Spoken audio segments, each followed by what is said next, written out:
Welcome to Professor Game Podcast, where we interview successful practitioners of games, gamification, and game thinking who brings the best of their experiences to get ideas, insights, and inspiration that help us in the process of getting the students to learn what we teach. And I'm Rob Alvarez. I teach and work at IE Business School in Madrid, where we create interactive and engaging learning materials. Want to know more? Go to professorgame.com/subscribe, start on our email list, and ask me anything. So engagers, welcome once again to Professor Game. We have another repeat guest this week, a very special one, which is Clark. And Clark, before we get started, as before, we want to make sure that today as well, are you prepared to engage? I am so prepared to engage. Let's do this because we brought Clark Aldrich back. You can listen to the first episode 94. If you go to professorgame.com, type in the search bar Clark or Aldrich, and you will definitely find his episode there. There we talk about, the initial fail that Clark once had, a very nice and interesting success as well, part of his process, best practices, all sorts of stuff, even his favorite games as well. And if you want that jazz, actually you could do a back-to-back episode 94 with this episode as well. It could be a very interesting one. But we have to get on with the episode today, and the topic that we have today is precisely one of his specialties, and those are the short sims. And we were having a pre-chat today, Clark, and you were mentioning something about the future, of education and learning with short sims. Can you give us a quick jazz into that, and we'll get directly into the content? I sure can. So most of us, or a lot of us, have produced e-learning content at various times for audiences, both large and small. And the traditional e-learning today is very much like a PowerPoint presentation or perhaps a video of someone talking. That's sort of the generic default e-learning content. And this e-learning content has evolved from classrooms and from books to some degree. What I'm proposing in the book Short Sims is a new type of content, a much more interactive content, not completely game-like, but something that has a bunch of interesting decisions to that consist of the course. And so if you're researching this content, for example, you're not just asking the expert what's the right way of doing something, but you're asking the expert what are common mistakes made. And you build those into the experience. And so you're typically as a first-person perspective, you're engaging in this and you're making a lot of decisions. You might make 10 or 15 or 20 decisions in the course of 7 or 8 minutes.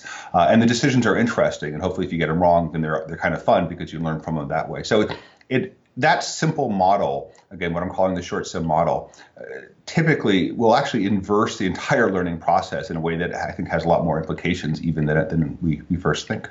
Absolutely. That sounds very interesting. And as well, if you think about it, I do think it's a very interesting way. In fact, in a way, what we've been doing at IE Business School Publishing or IE University Publishing as well is creating materials that are, as a baseline, they are interactive in the sense that you make decisions, not necessarily always with decision trees, but in which you're doing stuff yourself and you're figuring out yourself. It can have a bit more as well on the pushing content every now and then, depending on what that looks like. But it is something that we have been working on as well. And I think we've had very powerful results in that sense. Some of them have gone, deeper into a, sort of more profound simulation in which you can spend, a full class of 80 minutes interacting between the students in the class and so on. That could be one route. Another route has been gamified learning, fully gamified learning materials. There are many routes, but I do think that there is a baseline, as you were mentioning, of what you call short sims, and that can be something very interesting. And even for those who say, well, but that's maybe too basic, which I'm not sure if I would agree with that.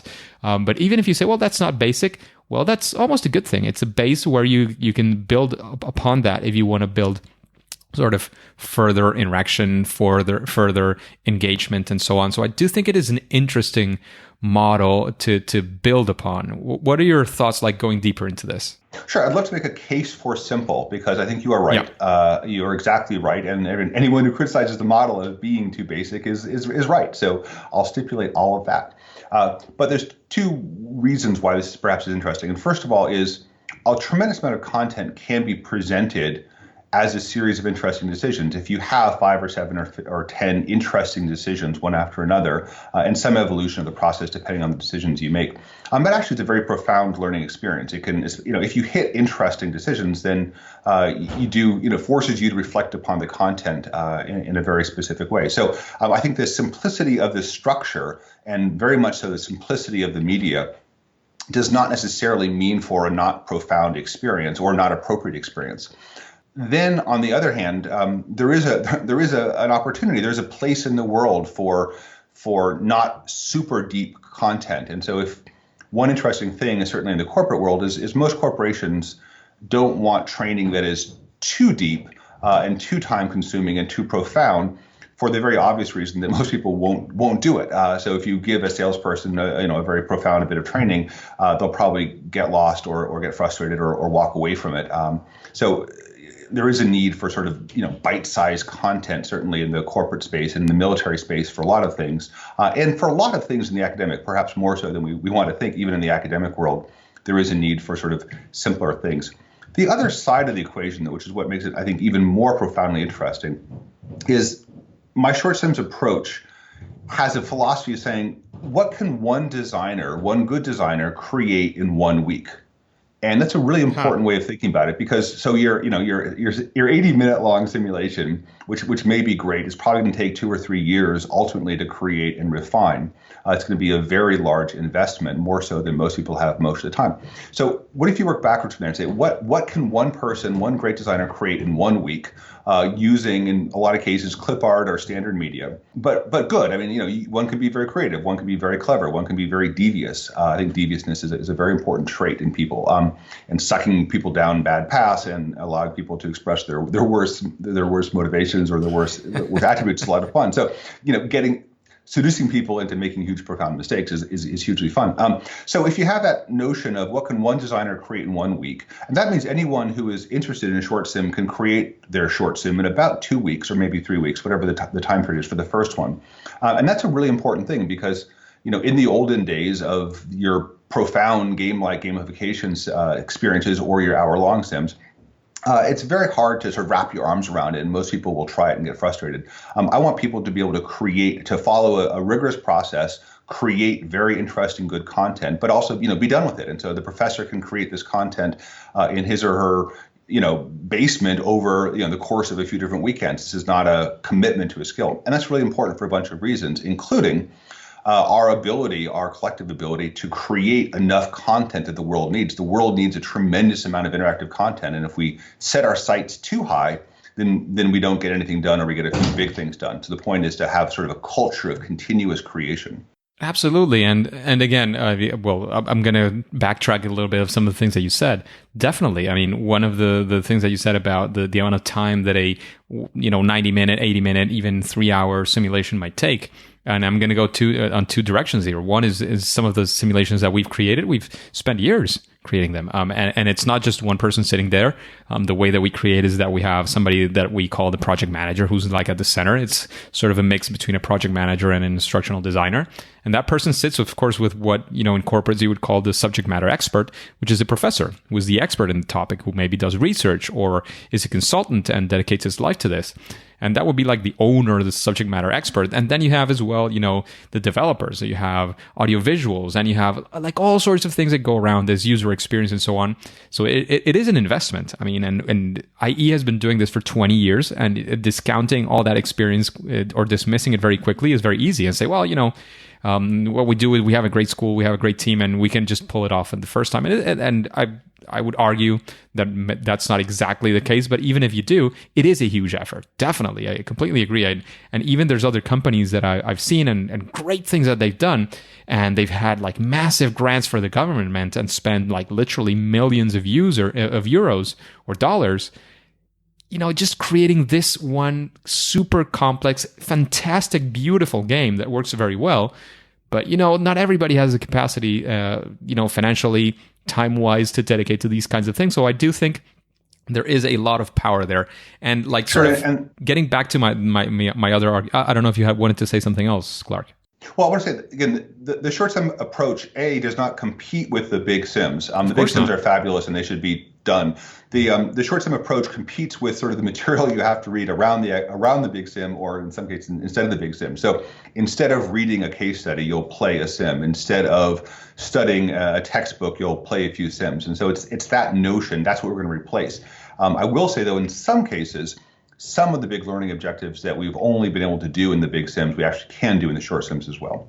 Yeah, absolutely. And that was the other thing that I was getting at. I mean, there's a lot of, and I mean, I'm teaching as well, and some of the things that we use, because I mean, on one hand, there might not be too many great alternatives, but these are even like very good materials. They're not very interactive, and if one of your objectives is to make this very interactive, and that could be a very, very valuable objective as well, to engage your students, to get people excited about these things. And again, don't discount just, the excitedness is not an objective in itself. Well, maybe, because people learn better. Engagement is important. Yes, and you learn better that way. When you're engaged, when you're, stuck to this material and you can't get your mind off it and of what you're learning, you're definitely going to be more open to the experience. And if you're open to the experience and the experience is good and it's teaching you something, well, then you're learning. I've created the process whereby someone like you can say, my students are getting stuck in a few of these issues, or they're not enjoying learning about a few of these issues. I'm going to go and I'm going to spend a bit of time and I'm going to bang out a few sims, and I'm going to give them to the kids to the students for homework or whatever, and they're going to do them and they're going to enjoy them and gain it's a different way of presenting content. Exactly. And then I'm going to go and get a feedback from that, and they're going to say, geez, I really like them, but I still have a few questions. And then you can go and over the next weekend or Thursday afternoon or whatever, you can make a few small changes and make it a little better, test it again. And so you have a very high iterative approach.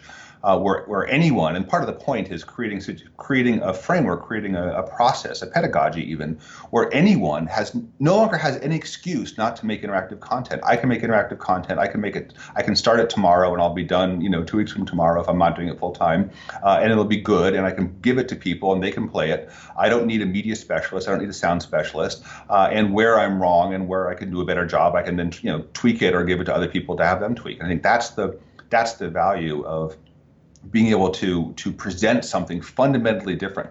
The other advantage to it, the short sim process, is again, you start thinking about student actions, and so first of all, you're thinking about actions. It's a really good thing. If we're writing traditional text, for example, or traditional paragraphs, we're thinking about recipes, or we're thinking about timelines, or A to B to C to D. And we're thinking about it in a very linear way. But if we're thinking about content through the framework of a short sim, now we're saying, okay, I'm going to be doing project management. What are some interesting decisions I have to make?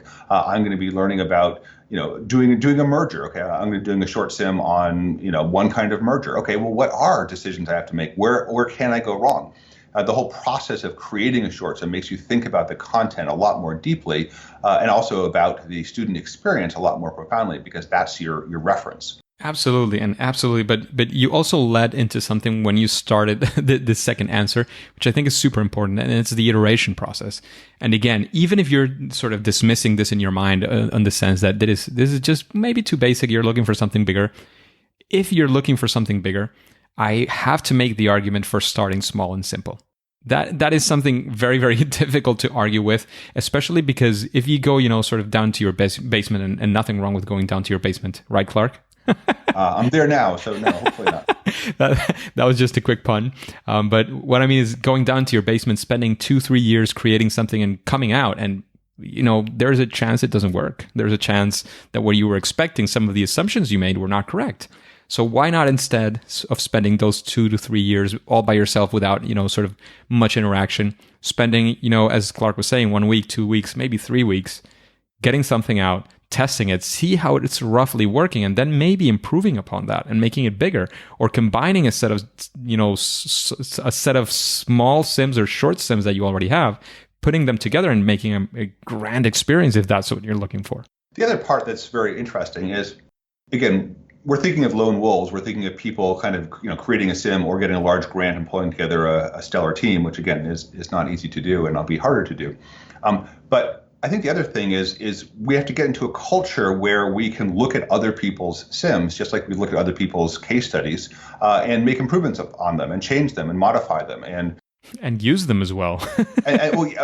Most importantly, to use them. And I think we're getting closer to a world where if increasingly the standard for online content becomes interactive and simulation based, but in a very in a simple way and not in a super complex way. If we're moving towards that world, we can have a tremendous amount of volume. We can get there, and it's easy for I can't if you say I have a great business simulation and I like to share it with you.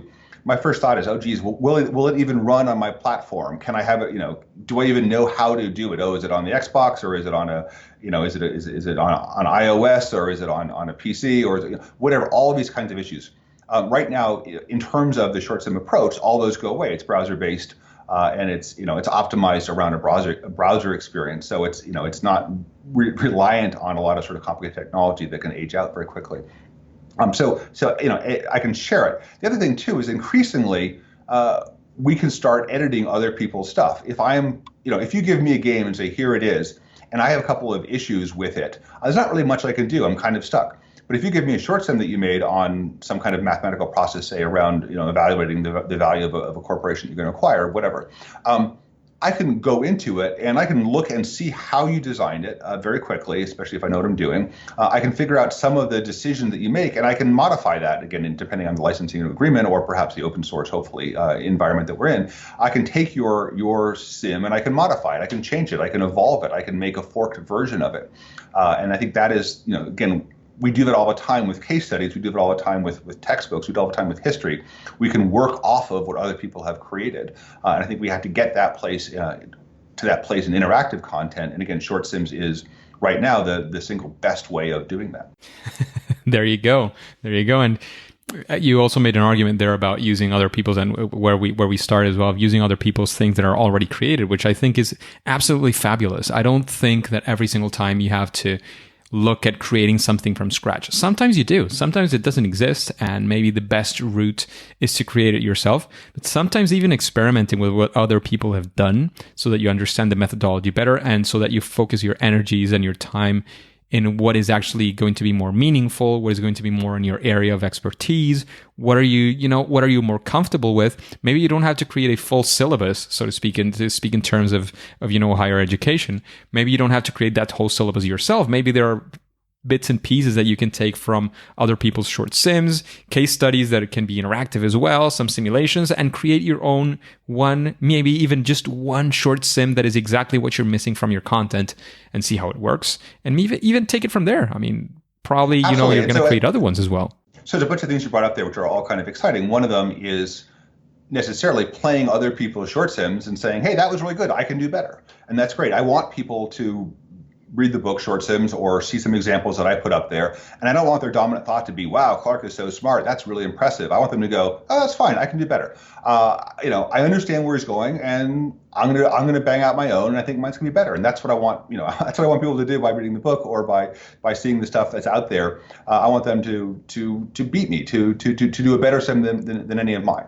So part of it is looking how other people solve problems, how other people present information graphically, how other people present the narrative structures, and how well do you have a narrative structure? How deep of a narrative do you have? How do you use graphics in a clever way? How do you use words in a clever way? All this stuff, we're just on the ground floor. We're just creating a new language around interactivity. Then we have some of the old stuff from books and PowerPoints, and we have some of the old stuff from computer games. But we are creating something that's fundamentally new here in terms of this kind of lightweight but highly effective interactive content. So we can be inspired from other people. In some cases, we can take other people's sims, download them or whatever, and edit them and make small changes, or look at the design and say, that's a really clever design. I'm going to use this design in a whole different topic. Okay, that design was on horticulture. I'm going to do an entirely different design on gene splicing or whatever, by taking the same content. And then your other point, which I think is really important to know, is saying, we put together courses, whether we're at a corporation or government or military or, as you say, academic, we put together collections of content. And one thing that we get to think about is what percentage of it is going to be videos, and what percentage of it is going to be case studies, and traditional linear case studies, and what percentage of it is going to be textbooks. I think we're getting to a point now where we can start introducing short sims into that alchemy, into that chemistry of saying, what percentage of short sims do we have? What I've been able to do, and again, I've been working on this methodology now for many years.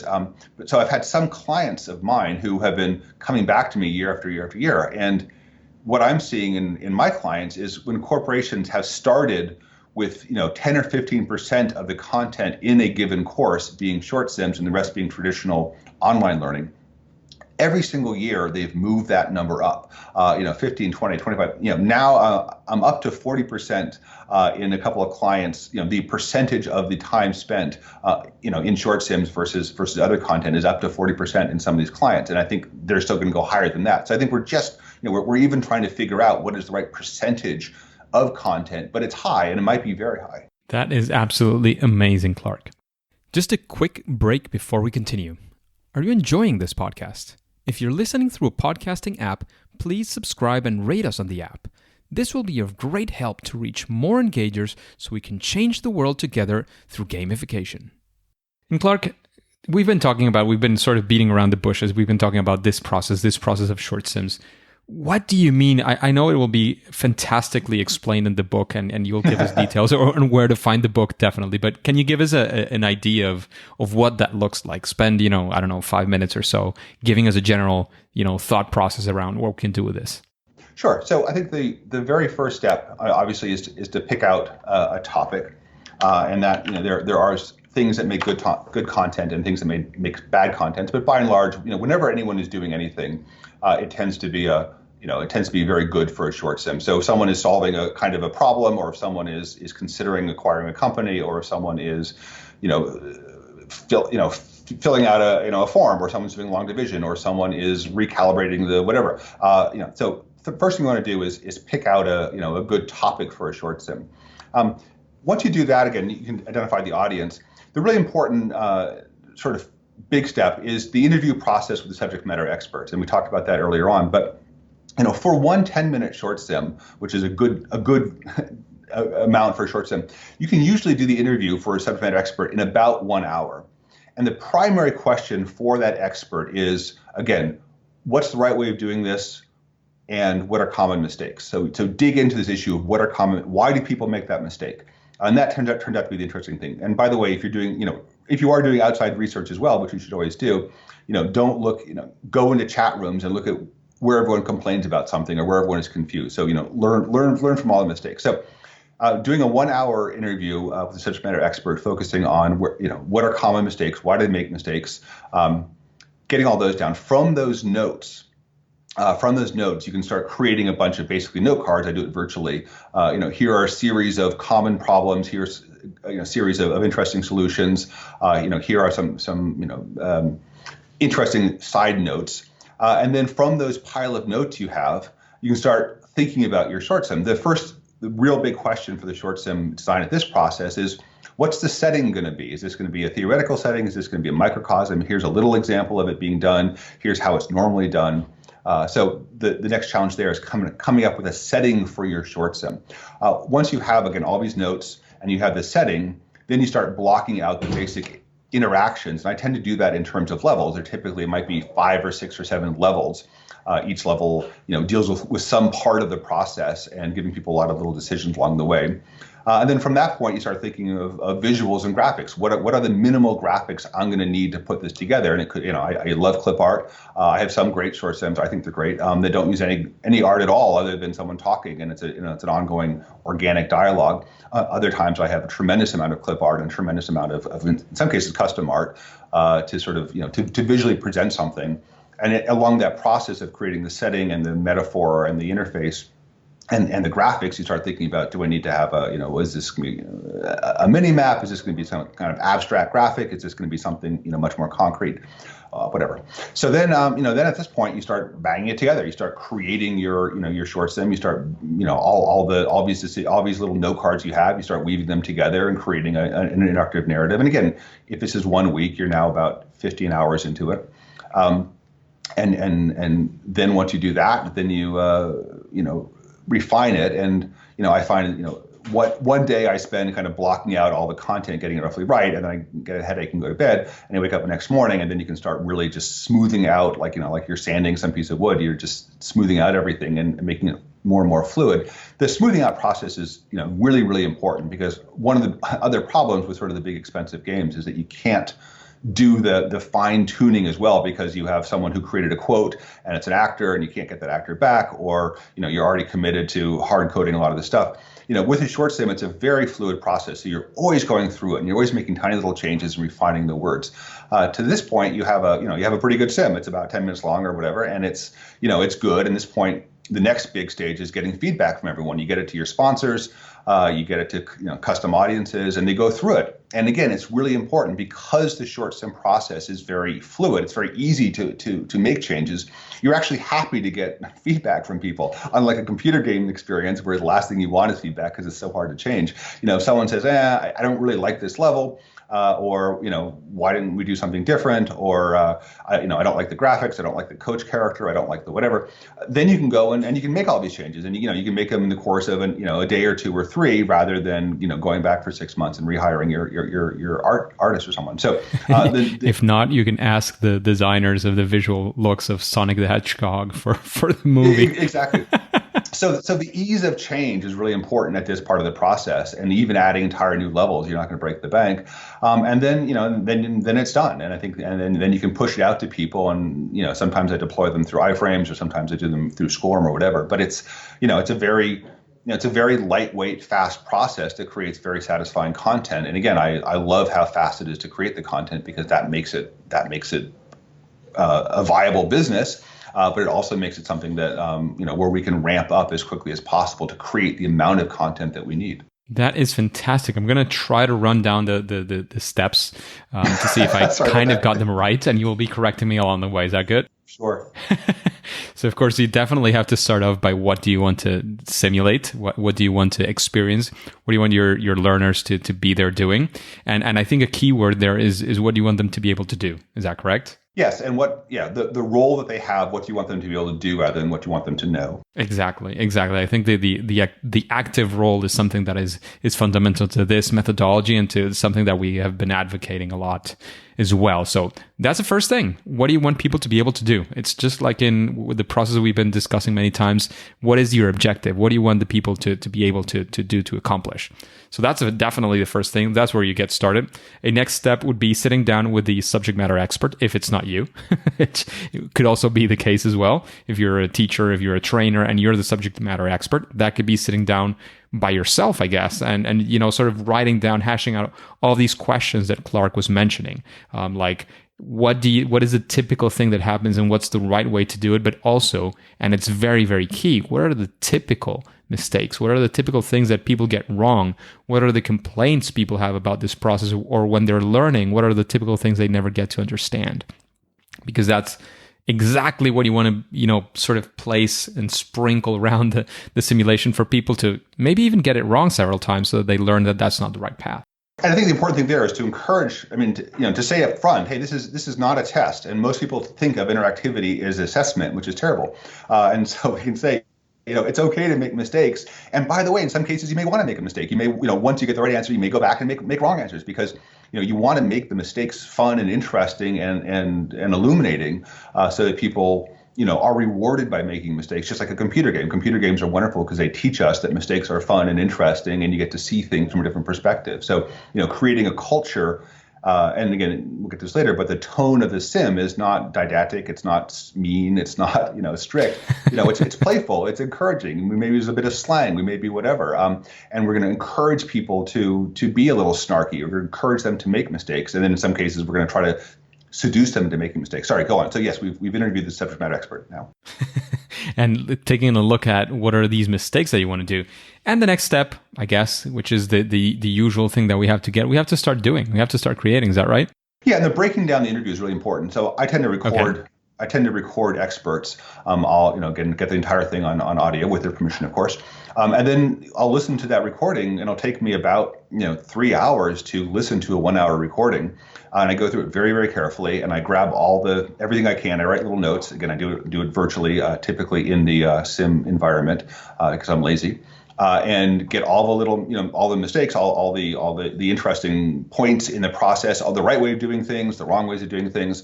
In some cases, the wording, I love the wording the experts use, because they're the experts, I'm not. So the experts will say things in a certain way, and as much as possible, I want to transcribe those and capture those in the sim itself, so that the coach or the characters with which the player is interacting has the voice of the expert, because again, they're the smart ones. I'm not. Absolutely, absolutely, and that's exactly what you will use to start creating them and getting that fundamental feedback that you need. Fundamental, and you can keep on collecting feedback the first time, the second time, the third time that you use it, and continue improving, even if just slightly, or if you're taking somebody else's sim. There's always room for improvement. There's many things that you can do, and see whether it's worth investing a little bit more of effort and doing it a little bit better. There's two steps I want to play with a little more, because they're really just that I talked about, but I just want to make sure. So a really big one is creating the sim setting. So once you have all of these mistakes, yes, you really got to think, okay, what's the experience going to be? What's the perspective going to be? Is it going to be, hey, here are 5 examples, or is it going to be Thursday morning and you wake up and you're hungry and your birthday was yesterday and you're still cutting up the cake, or setting up the theme, absolutely. You want to create the setting, and is it you're a small business and you want to grow, or is it you've just been handed a lawsuit and you have to prepare for it, or but you want to create the setting, and you want to think about that really hard, because it's incredibly important. People are going to spend their time in that. You want some kind of narrative, if at all possible, at beginning and middle and end, to take people through. And again, in some cases, it might be a microcosm. It might be, okay, we're going to teach them how to do water management, but we're going to give them a sink and a straw and let them play with the sink and the straw. And then at the end say, hey, by the way, the water tables work the same way, or whatever. So, we want to, create that sim setting, which is really, really important. That's going to deal with the graphics. That's going to deal with the interface. And then again, once you have that setting, start saying, okay, I have this setting and I have all these notes. How can I organize these notes chronologically along the beginning, middle, and end of my setting? Maybe levels, level 1, level 2, level 3, getting a little harder each time. We're dealing with different things each time. And then start going from those levels to, and this pile of notes, to kind of creating a schematic. What I like to do is create kind of a no decisions, but just clicking from one decision point to the next, and just getting a feeling for the flow of it. Is this, am I spending too long in this one section? Am I spending not enough time on the other section? So being able to go through a no decision version of a sim, almost like you're going through a storyboard, and then start adding the decisions or fleshing them out, and then again start adding. And as you're thinking about all this stuff, you start thinking about the nature of the visuals. Are these visuals going to be computer gamey? Are they going to be isomorphic? Are they going to be photorealistic? Are they going to be not at all and just all text based, like old Zork games? How am I going to present this information? I've spent a lot of time writing speeches early on in my life, and so I'm very comfortable doing builds. And you can use a good slide build the same way you can use a good graphic build, which is this sensation of building, the sensation of movement, especially if there are decisions around builds, and then the players can actually take a build in different directions depending on what they want. So being very clever and very judicious about graphics at this point, and then again getting to the point that you are at, where once these things start coming together, and this is just a real magic. And I was just feeling this yesterday, when it goes from this pile of notes to an experience, you actually go through and go, oh wow, this is kind of cool. This is very satisfying, and there's this wonderful feeling of when it all comes together. Because at some point you're going to get nervous and scared and a bunch of, and you're not really sure what you're doing, but then suddenly it just like pops together, and suddenly you're no longer working upwards from a pile of notes, but you're working backwards from having this great sim being done, and it's like a magical feeling. I think it's addictive, and I think people, once they do the first one, want to get that feeling again of saying. And I guess it's probably very similar to doing a good computer program, where you go from OMG, I've got to create this program, to suddenly when it works, it's just it is magic. And it's not, and in building, when you get to the short sim and suddenly it all flows and you're playing it and it just goes by smoothly and it feels effortless and you smooth out all the lines and it's just like, wow, that was a really fun way of learning about something. And it's working. And amazing, it's working. And the nice thing about a short sim, unlike something computational, is because it's all hard coded, you don't have the miserableness of debugging. You don't have the miserableness of, I can't believe it crashed. Really, it crashed. Where did it crash? It's a very, very important part of the process of the short sim philosophy, is because it's all state-based. It's 100% transparent. You don't have any mysterious things happen, and therefore you can do it in a week, because again, in a typical sim, you're going to spend half the time just running through every permutation and debugging, and you don't have that in this process. So when it's done, it's done. Absolutely, absolutely. So I love this level of getting into all those details about the building process in itself, because it's not just about the preparation. We were talking about the building and then the feedback. I love this sort of framework that you have of going into each of these steps that you go through to build that. And you were talking a little bit about technology. I don't know if you have a 1 minute sort of speech in which you can at least give us an advance of what does it look like when you were going to create it, because you were mentioning of putting it into an iframe and that it's hard coded. So there's a few technical terms. I just don't want to leave people, just like, oh my God, now it's complicated. It's zeros and ones. What do I do? No, it's never complicated.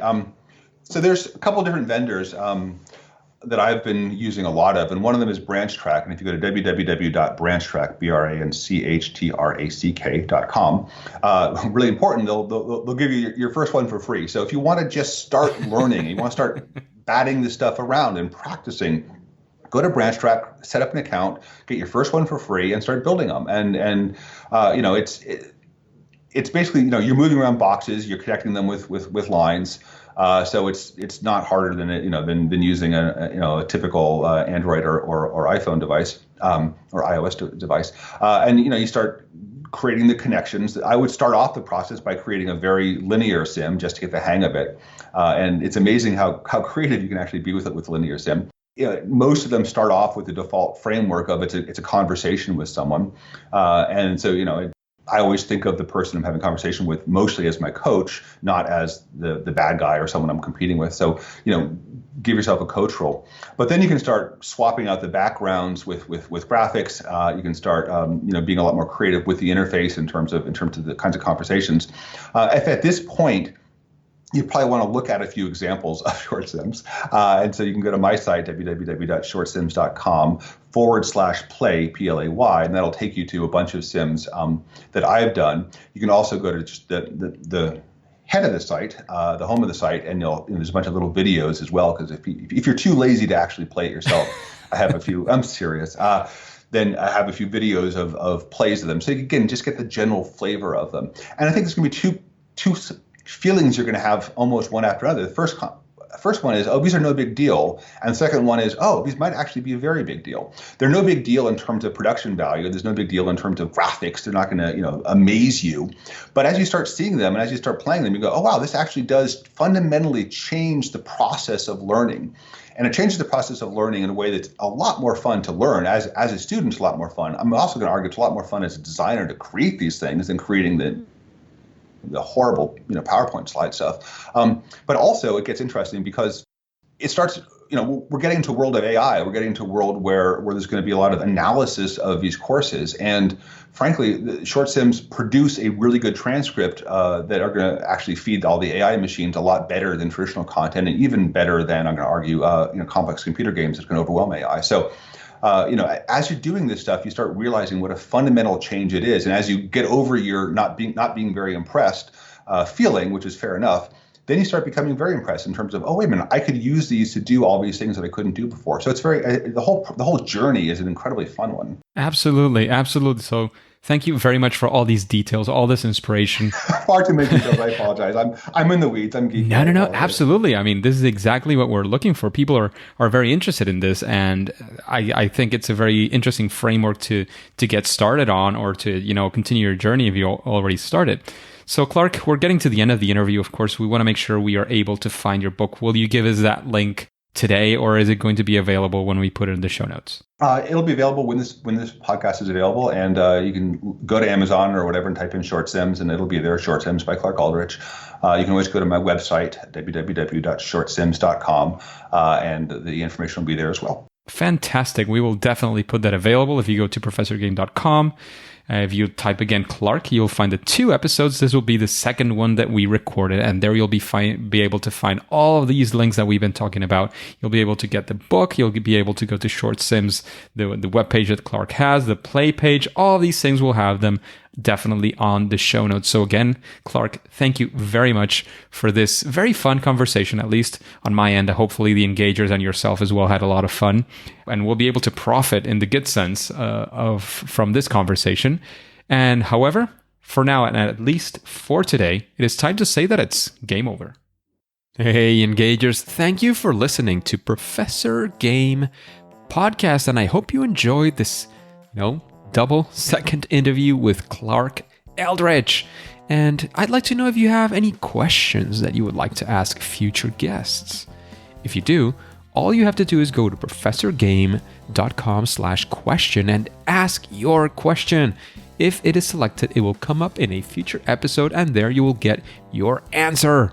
And before you go on to your next mission, are you curious about the next episode? Would you like to know what this special episode is all about? Then all you have to do is subscribe using your favorite podcast app and listen to the next episode of Professor Game. See you there.